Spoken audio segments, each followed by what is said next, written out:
Hello friends, నేను రాజీవేట. ఆంధ్రప్రదేశ్ ప్రభుత్వం కేంద్ర ప్రభుత్వానికి ఒక కీలక లేఖ రాసింది.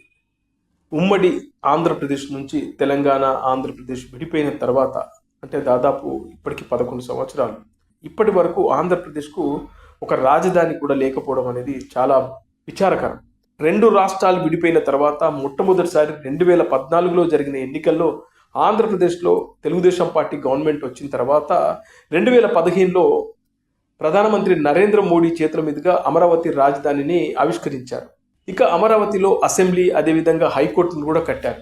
కానీ పూర్తి స్థాయిలో అమరావతి ఇంకా రాజధానిగా రూపాంతరం చెందలేదు. అయితే 2019 ఎన్నికల్లో వైఎస్ జగన్మోహన్ రెడ్డి ప్రభుత్వం వచ్చిన తర్వాత అమరావతి రాజధాని కాదు, 3 రాజధానులు అంటూ విశాఖ, కర్నూలుని, అదేవిధంగా అమరావతిని 3 రాజధానులుగా ప్రకటించారు. ఇక దానిపైన పెద్ద ఎత్తున అమరావతి చుట్టుపక్కల ప్రాంత ప్రజలు కానీ, తెలుగుదేశం పార్టీ, అదేవిధంగా జనసేన పార్టీ పెద్ద ఎత్తున పోరాటం చేశారు. మళ్ళీ 2024 ఎన్నికల్లో కూటమి ప్రభుత్వం అధికారంలోకి వచ్చింది. ఇక వచ్చిన తర్వాత అమరావతిని పూర్తి స్థాయిలో రాజధానిగా నిర్మించాలనే ఒక ప్రణాళికలు చేశారు. అదేవిధంగా మళ్ళీ ప్రధానమంత్రి నరేంద్ర మోడీ గారు వచ్చారు, అమరావతి రాజధానిగా ప్రకటించడం కూడా జరిగింది. దానికి సంబంధించినటువంటి పనులు కూడా వేగంగా జరుగుతున్నాయి.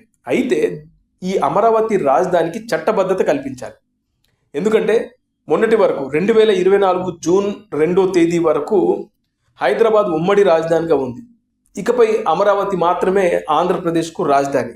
దీనికి చట్టబద్ధత కల్పించాలని చెప్పి కేంద్ర ప్రభుత్వానికి ఒక లేఖ రాశారు. ఎందుకంటే ఇప్పుడు ఈ తెలుగుదేశం కూటమి ప్రభుత్వం ఉన్నప్పుడు అమరావతి రాజధాని అని, తర్వాత మళ్ళీ వైఎస్ జగన్మోహన్ రెడ్డి వచ్చిన తర్వాత అమరావతి రాజధాని కాదు, మళ్ళీ విశాఖపట్నం లేదంటే కర్నూలు ఆయనకు నచ్చిన చోట రాజధాని అంటే అది కరెక్ట్ కాదు. ఆంధ్రప్రదేశ్కు దాదాపు 10 సంవత్సరాలు దాటి, అంటే 11-12 సంవత్సరాల దగ్గరికి వస్తుంది రాష్ట్రం విడిపోయి. ఇప్పటి వరకు కూడా ఆంధ్రప్రదేశ్కు ఒక రాజధాని అనేది దిక్కు దికాణం లేకపోవడంతో ఆంధ్రప్రదేశ్ ప్రజల్లో ఒక ఫీలింగ్ ఉంది. దేశంలో ఉన్న రాష్ట్రాలన్నిటికీ కూడా ప్రధానంగా ఒక రాజధాని అనేది ఉంటుంది.